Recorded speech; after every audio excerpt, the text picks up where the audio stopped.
Ini bukan persoalan denda, bukan persoalan denda. Denda 100 juta, 500 juta, 600 juta, kita bisa bayar. Saudara, enggak usah khawatir. Allah Maha Kaya. Bukan itu, persoalannya bukan itu. Ini persoalannya pembuktian diri bahwa saya tidak salah. Titik. Nah, itu yang kita mau buktikan. Dan alhamdulillah hari ini barusan makanya saya pulang terlambat. Anda menunggu, padahal mestinya kan kita nunggu tamu tadi. Karena tadi pagi saya dijemput, ya saya selesaikan di sana. Alhamdulillah. Tadi jam 1 menjelang adzan zuhur semua sudah selesai. Sekarang persoalannya ada di rehab di Jeddah. Saudara, insya Allah dalam beberapa hari ke depan saya akan berangkat. Tapi saya tidak berangkat tanggal 4/11 yang akan datang. Enggak, kita nggak berangkat tanggal itu. Karena kan sebelum pulang mesti PCR dulu, meriksa corona dulu lah, ini itu kita bereskan dulu itu semua. Tapi insya Allah dalam minggu ini saya akan kembali ke tanah air. Insya Allah. Ahlan wa sahlan. Nah, ini Kiai Haji Hasim Yahya Ambo, dikasih tempat di sini, pakai kursinya, silakan. Enggak usah, biar.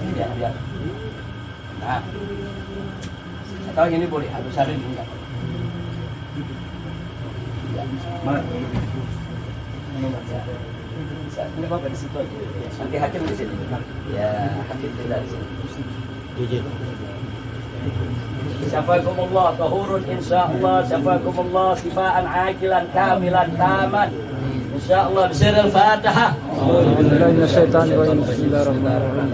Alhamdulillahirrahmanirrahim. Ar-Rahmanir-Rahim. Maliki yaumiddin. Iyyaka na'budu wa iyyaka nasta'in. Shiratal mustaqim. Shiratal ladzina an'amta 'alaihim ghairil maghdubi 'alaihim waladdallin.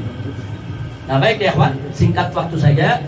Insya Allah dalam 1-2 hari ke depan saya akan umumkan tanggal resmi kapan saya dan keluarga akan pulang. Nah, kita akan urus tiketnya, PCR dan lain sebagainya. Kita semua ingin prosedur. Nah, jadi jangan kita nggak mau memberikan sedikit celah kepada lawan, celah kepada musuh, celah kepada mereka-mereka yang hasut, iri, dengki, jahat, saudara, untuk bisa mengerjai kita. Nah, jadi jangan di Indonesia pikir nih orang-orang yang musuh-musuh Islam ini dipikir kita takut pulang. Enggak, saya nggak pernah takut pulang. Dari 3 tahun yang lalu saya mau pulang. Saya tidak bisa pulang karena dicekal. Saudara, jadi jangan kemudian begitu kita nggak pulang karena mereka yang jahat, mereka yang merekayasa pencekalan politik ini, lalu mereka memfitnah seolah-olah kita ini sudah lari, takut. Enggak begitu ya. Saya buktikan, besok saya mau pulang. Dan saya pulang tidak mau sembunyi-sembunyi, diam-diam, enggak. Saya mau pulang terang-terangan. Saya akan umumkan kapan tanggalnya, hari apa, di terminal mana, pakai pesawat apa, jam berapa saya akan turun, insya Allah. Jangan dipikir kita takut. Kita tidak akan pernah takut, saudara, untuk melawan kezaliman siapapun. Saya dan umat Islam yang ada di Indonesia, baik dari organisasi-organisasi Islam seperti FPI, GNPF, PA212 dan lain sebagainya, banyak sekali ormas-ormas pergerakan, ya ikhwan. Kami bukan musuh pemerintah, kami bukan musuh tentara, kami bukan musuh polisi, bukan, kami musuh kezaliman. Kami musuh kemunkaran dan kemaksiatan, titik. Kalau pemerintah tidak zalim, polisi tidak zalim, tentara tidak zalim, kami angkat tangan, kami hormati, selesai. Kita bukan pemberontak, ya ikhwan. Tapi kalau mereka zalim, jangan dipikir kami takut. Enggak, kami akan lawan kezaliman siapapun. Mau kezaliman dari dalam negeri, dari luar negeri, ya ikhwan. Mau ada negara-negara asing, mau nindas Indonesia, mau Amerika, mau Cina, komunis lagi, ya ikhwan. Kita lawan. Kalau coba-coba mereka mau obok-obok kita punya negara, ya ikhwan. Jadi sekali lagi, kami bukan lawan pemerintah, kami bukan musuh Jokowi, kami bukan musuh tentara, bukan musuh polisi, bukan musuh rezim yang berkuasa. Enggak, kami musuh kezaliman. Titik. Kalau pemerintah tidak mau kami lawan, jangan zalim dong. Selesai. Anda jangan zalim, jangan membiarkan penodaan agama, jangan membiarkan kebangkitan PKI, jangan membiarkan pribumi ini jadi budak di negeri sendiri. Itu kezaliman semua, ya ikhwan. Nggak boleh, kezaliman ini harus dihentikan, harus di-stop. Nah, maka itu saya perhatikan selama saya dicekal di Saudi ini, saya di sini sudah 3 tahun lebih, hampir 4 tahun, ya ikhwan. Saya lihat kezaliman ini makin hari makin merajalela, makin menjadi-jadi. Hukum ini kok jadi hukum, penegakan hukum jadi suka-suka, ya ikhwan. Jadi kalau ada orang yang menjilat rezim, saudara, mau bikin salah apapun, nggak diperiksa, nggak ditangkap. Enggak. Jadi kuncinya sekarang kalau mau aman di Indonesia, dia jilat rezim. Jilat aja udah rezim. Sudah. Kalau jilat rezim, oh sudah aman. Anda mau caci maki, mau hina Allah, nggak ditangkap. Mau hina Nabi nggak ditangkap. Mau hina ulama apalagi, ya. Loh, fakta kok. Fakta Contoh sekarang, lihat penista-penista agama, mereka dilindungi. Abu Jandanya, Ade Armandonya, sudah. Sukmawatinya. Coba kita lihat. Denny Siregarnya, Guntur Romlinya, sudah. Rame-rame, mereka menghinakan ulama, mereka menghinakan agama. Dilindungi. Kenapa? Karena mereka penjilat rezim. Tapi coba kalau ada suara-suara yang ingin membela rakyat, menyuarakan kebenaran, Jumhur Hidayat, Sahganda Nenggolan, saudara. Coba kita lihat, Anton Permana dan lain sebagainya. Apa mereka buat? Mereka mencuri, enggak korupsi, enggak. Mereka menyuarakan kebenaran, langsung ditangkap. Jadi kalau menyinggung pemerintah, langsung tangkap. Menghina Allah, enggak apa-apa. Ini aturan apa? Di Indonesia itu ada undang-undang, namanya Undang-Undang Anti Penodaan Agama, yaitu Perpres nomor 1 tahun 1965 dan KUHP pasal 156A. Agama apapun di Indonesia tidak boleh dinistakan. Itu undang-undang kita ya ikhwan. Saya minta kepada pemerintah Jokowi, enggak minta apa-apa, enggak minta negara Islam, enggak minta NKRI diganti, enggak minta Pancasila diganti jadi Ekasila atau Trisila, enggak. Kita cuma minta tegakkan hukum yang sudah ada, titik. Hukum anti penodaan agama di Indonesia ada, tegakkan. Tangkap semua para penoda agama ya. Kalau nggak mau ditangkap, nanti kami yang seret mereka ke jalan. Jadi saya melihat dari sini kok makin menjadi-jadi ini. Orang menghina agama seenaknya. Makanya saya makin terdorong, harus pulang. Nggak boleh dibiarkan agama kita terus dinistakan seperti ini ya ikhwan. Nah, kira-kira jelas tidak? Hukum suka-suka. Indonesia itu negara hukum. Hei Jokowi, hei pemerintah yang berkuasa sekarang, jadilah pemimpin yang baik. Kalau kau ikut aturan, kau tegakkan hukum, kami gak ganggu. Enggak. Prestasimu akan kami puji, kami apresiasi, kami hargai. Jangan berbuat kezaliman. Jangan. Jokowi jangan pura-pura bodoh lah. Jangan pura-pura pelangak pelongo, pura-pura gak tahu ya kawan apa yang sedang terjadi. Enggak, dia tahu. Dia tahu apa yang terjadi. Dia presiden. Dia tahu apa yang terjadi ya kawan. Tapi dia tidak mau tahu. Jangan menangkan, lepaskan itu Sahgan dan Nenggolan, lepaskan itu Anton Permana, lepaskan itu Jumhur Hidayat, lepaskan semua aktivis, lepaskan itu para pelajar-pelajar yang ditahan. Kenapa mereka harus dibungkam suara mereka ya kawan? Apa pemerintah mau perang lawan rakyat? Dan polisi, tentara juga mesti sadar, mereka itu bukan alat gebuk untuk menggebuk orang yang tidak disukai rezim. Tapi yang namanya polisi dan tentara itu harus berpihak kepada negara. Bukan berpihak kepada rezim, berpihak kepada negara, berpihak kepada aturan. Polisi mesti tahu ada undang-undang yang melarang kebangkitan PKI. Jangan diam dong. Ada undang-undang yang melarang penodaan agama. Tegakkan dong. Ini polisinya nggak menegakkan menjadi apa? Giliran ulama salah ngomong sedikit tangkap. Ini nggak boleh dibiarkan, Kak. Keadilan semacam ini tidak boleh dibiarkan. Nah, terakhir sebagai penutup, saya ingin sampaikan ya, kawan. Kenapa kita harus marah kalau kezaliman itu dibiarkan? Kenapa kalau ketidakadilan itu dibiarkan kita harus marah ya Pak? Kenapa? Sebab Nabi pernah berpesan kepada para sahabat di masjidnya dalam hadis sahih. Tatkala ada sekelompok sahabat mencoba melobi Nabi untuk membebaskan seorang wanita Quraisy dari Bani Makhzum yang mencuri supaya tidak dipotong tangan. Karena hukum Allahnya potong tangan. Di lobi Nabi mungkin ada jalan dispensasi supaya perempuan ini tidak dipotong karena perempuan ini dari suku yang terhormat. Lalu apa jawaban Nabi kepada sang sahabat saat itu? Yang datang adalah Usamah bin Zaid bin Harithah radhiyallahu taala anhu, saudara. Nabi mengatakan, atasfa'u fi haddin min hududillah. Hei Usamah, apa kamu mau memberikan syafaat di dalam hukum yang sudah ditetapkan oleh Allah? Marah Nabi.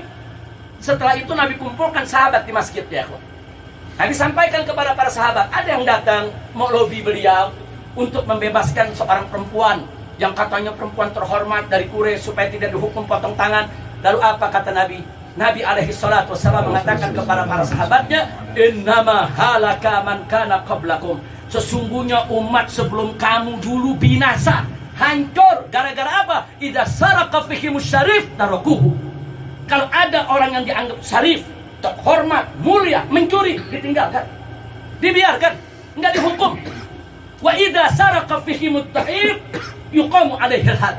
Tapi kalau ada orang kecil, orang lemah, rakyat jelata, saudara yang enggak punya kekuatan, mencuri, melanggar hukum, langsung dihukum dengan berat.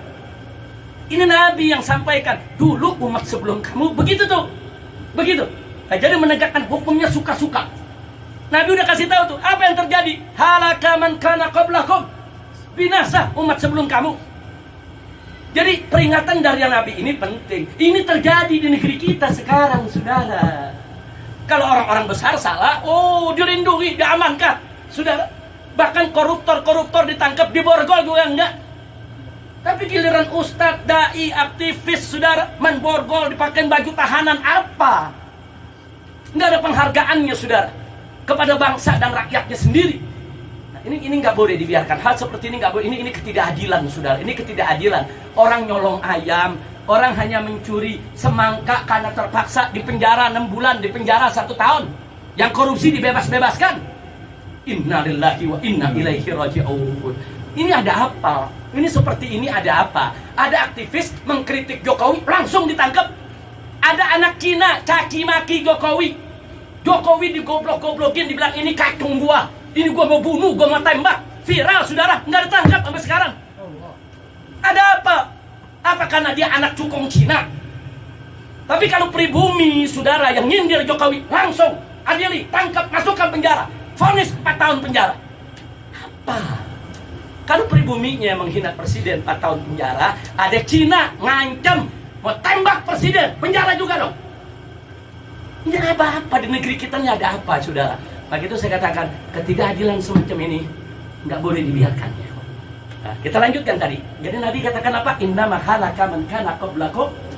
Jadi umat sebelum kamu itu sesungguhnya dibinasakan karena apa? Karena hukum pilih-pilih, karena tidak adil. Berarti apa? Berarti di sini Nabi memberikan peringatan, ketidakadilan mengundang musibah, ketidakadilan mengundang bencana, ketidakadilan mengundang kehancuran, kebinasaan suatu bangsa ya Allah. Dan ini nggak boleh dibiarkan. Nah, maka itu akhirnya Nabi bersumpah untuk lebih meyakinkan. Nabi bersumpah di depan para sahabat. Apa kata Nabi? Waimullah, demi Allah, lau anna Fatimah binta Muhammadin. Andai kata Fatimah binta Muhammad. Kenapa Nabi memberikan contoh Fatimah binti Muhammad?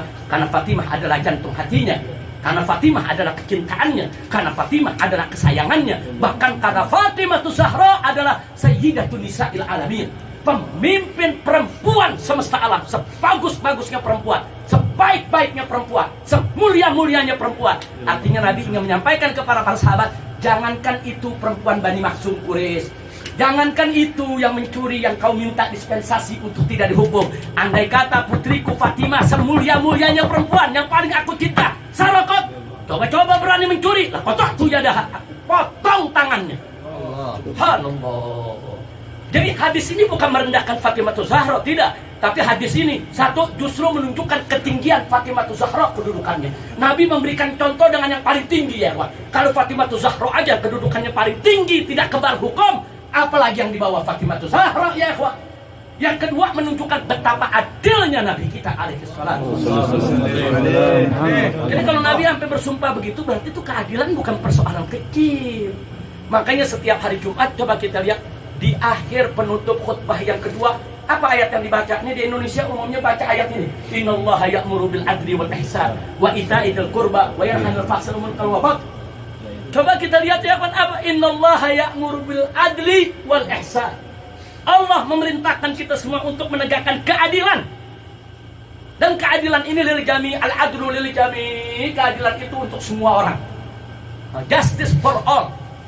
Keadilan itu buat semua orang, apapun agamanya, apapun sukunya, siapapun dia, hatta orang kafir sekalipun, wajib kita perlakukan dengan adil ya. Subhanallah, ini indahnya Islam. Nah, maka itu dengan amanat Nabi ini alaihi salatu wassalam, saya mau ajak semua. Ini udah krisis akhlak yang sudah terlalu parah ya, Pak. Jadi di Indonesia ini krisis akhlak yang sudah terlalu parah. Maka itu saya mau pulang, saya mau ajak umat untuk taurah akhlakiyah, untuk revolusi akhlak.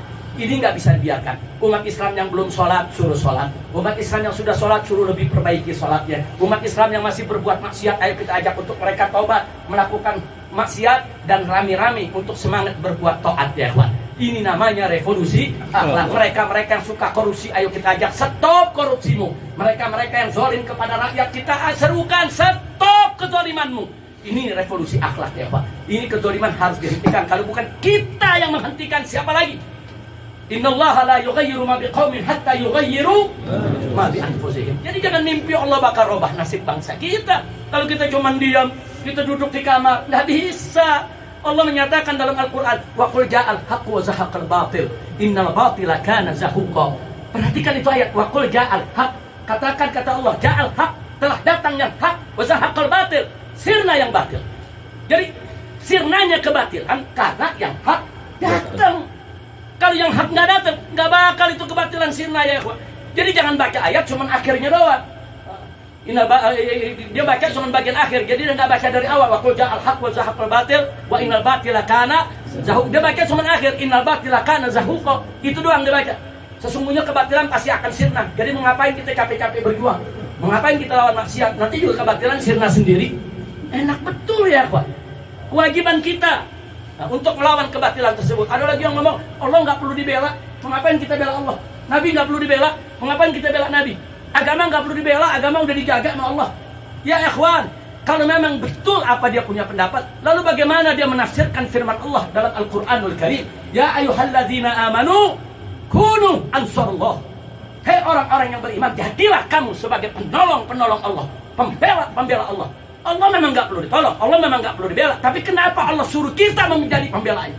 Supaya kita menegakkan agamanya, supaya kita menjalankan hukumnya, supaya kita menerapkan syariatnya. Itu pengertian membela Allah. Sudah, bahkan di ayat yang lain lagi Allah nyatakan, ya ayyuhalladzina amanu in tansurullah yansurkum. Hei orang-orang yang beriman, kalau engkau memenangkan Allah, engkau membela Allah, maksudnya apa? Membela agamanya, menegakkan syariatnya, menjalankan hukumnya. Allah janji, saudara, intan surullah yansurkum, niscaya Allah pasti akan memenangkan dan membela kamu sekalian. Jadi jangan saya nak agama nggak perlu dibela, Nabi nggak perlu dibela. Belajar di mana dia ya ikhwan?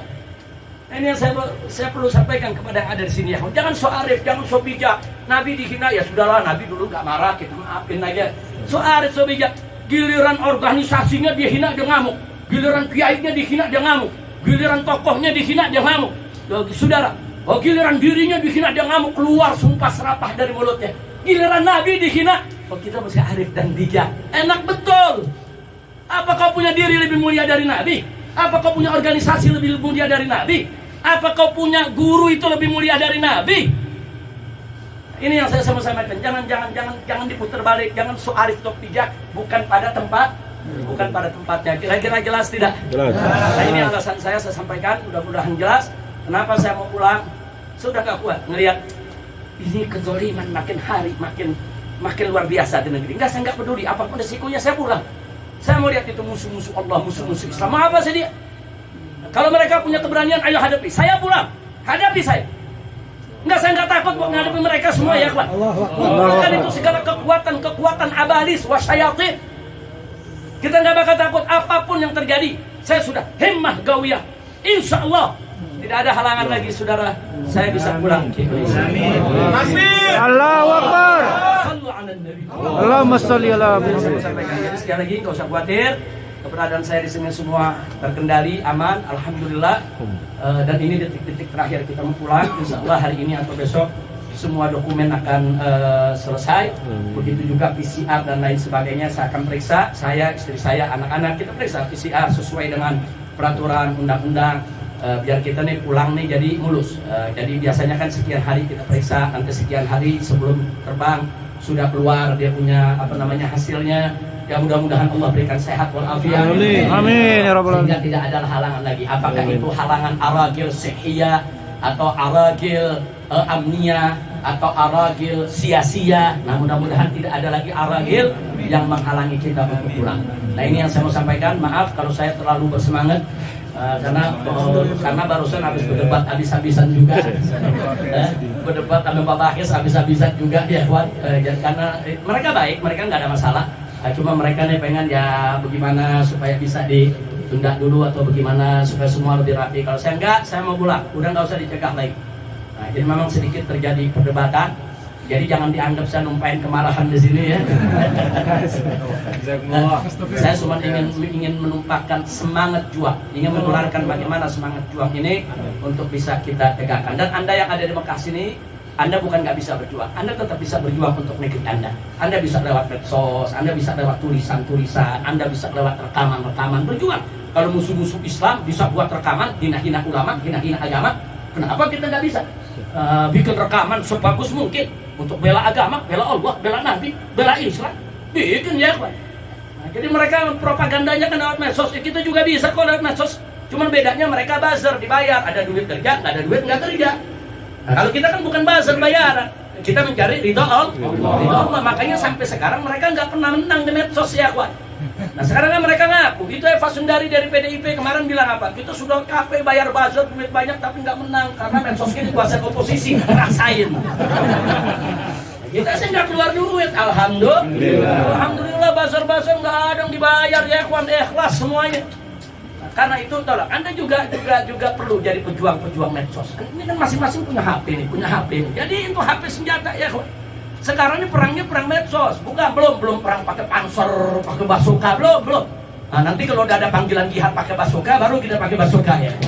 Ini masih pakai handphone, perang medsos, bentuk opini yang positif. Jangan sebar hoax, jangan. Kita jangan hoax dilawan dengan hoax, nggak boleh. Hoax lawan dengan hak, sudah. Lawan dengan yang hak, berita bohong, lawan dengan berita benar. Nah, jadi jangan hoax dilawan dengan hoax, jangan. Kita bongkar kebobrokan daripada musuh-musuh Islam ya, ikhwan. Gak usah khawatir, saudara. Kalau kita bersama-sama, gak usah khawatir. Insya Allah, alaikum bil jamaah, fa inna yadallah. Jadi gak usah khawatir. Allah Nabi mengingatkan kita, pokoknya kamu mesti bersatu. Kalau kamu bersatu, gak usah khawatir. Pertolongan Allah ada pada kebersamaan. Nah itu yang bisa saya sampaikan. Adapun soal khilafah tadi saya nggak perlu jawab lagi karena udah dijawab dan jawabannya betul. Bahkan saya beri nilai 101. Bahkan lebihin 1 Habib karena belum ditanya udah dijawab. Alhamdulillah. Memang khilafah itu bagian dari syariat Islam ya, kawan. Silakan Anda buka YouTube bagaimana saya dan kawan-kawan yang lain menjelaskan soal khilafah ya, kawan. Di YouTube banyak sekali bersebaran. Silakan istifadah dari apa yang sudah disebarkan. Saya pikir itu yang saya mau sampaikan. Sebelum kita tutup, kita mau ramah tamah bersama. Sekali lagi saya mohon maaf kalau ada kekurangan-kekurangan. Saya terlambat tadi hadir karena memang ada yang perlu kita selesaikan.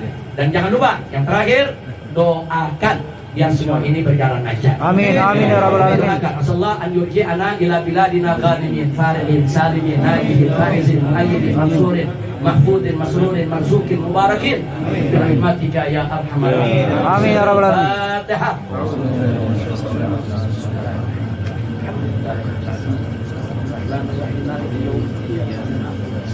الصراط المستقيم صراط الذين أنعمت عليهم غير المغضوب عليهم ولا الضالين. Amin. Sambil diminum ya. Jangan sampai di